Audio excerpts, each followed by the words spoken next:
si nous sommes là, c'est parce que nous nous sommes engagés, toi et moi, pour faire réouvrir cette ligne, c'est-à-dire en intervenant auprès du président de la région Nouvelle-Aquitaine et du président de la région Auvergne-Rhône-Alpes.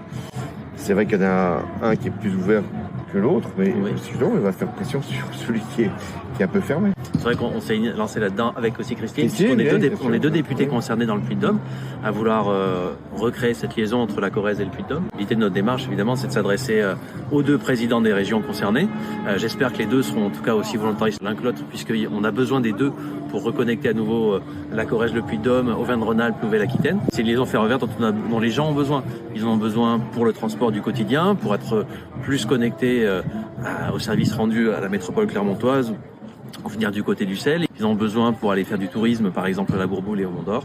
Donc on a besoin de relancer cette ligne. Pour ici, la Haute-Corrèze, c'est très important parce qu'il y a beaucoup d'étudiants, beaucoup de gens qui travaillent et qui veulent être reliés au Puy-de-Dôme. Et pour Clermont, et Clermont a besoin quand même d'avoir ces trafics qui viennent jusqu'à cette grande ville. Et donc je pense que ce serait l'intérêt de la grande région Auvergne-Rhône-Alpes de financer cet équipement. C'est pas une frontière qui va nous limiter dans nos déplacements et il faut que les régions s'entendent pour communiquer entre elles. La mobilité maintenant elle est totale. C'est pour ça que les frontières géographiques, on parle beaucoup ont du sens, mais les frontières administratives en ont moins quand même. Donc, il faut prendre en compte les questions de bassin de vie, de niveau de service. Et effectivement, il y a un niveau de service offert au niveau de la métropole clermontoise dont beaucoup de Corréziens ont besoin. Voilà. Donc c'est aussi important qu'on se raccorde pour ça.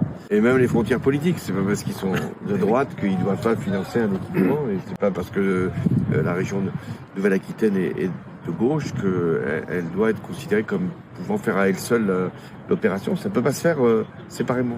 Et d'ailleurs, côté Puy-de-Dôme, le long de la ligne, il y a beaucoup de communes qui sont avec des maires de droite, qui sont totalement d'accord sur le fait qu'il faut réouvrir cette ligne et qui ont adhéré d'ailleurs à la fédération Agir pour la réouverture de la ligne. Donc ça montre bien qu'il n'y a pas une couleur politique qui voudrait qu'il y ait le train et une autre qui ne le veut pas. Par contre, il faut qu'il y ait des décisions politiques qui soient prises pour que ça puisse se faire.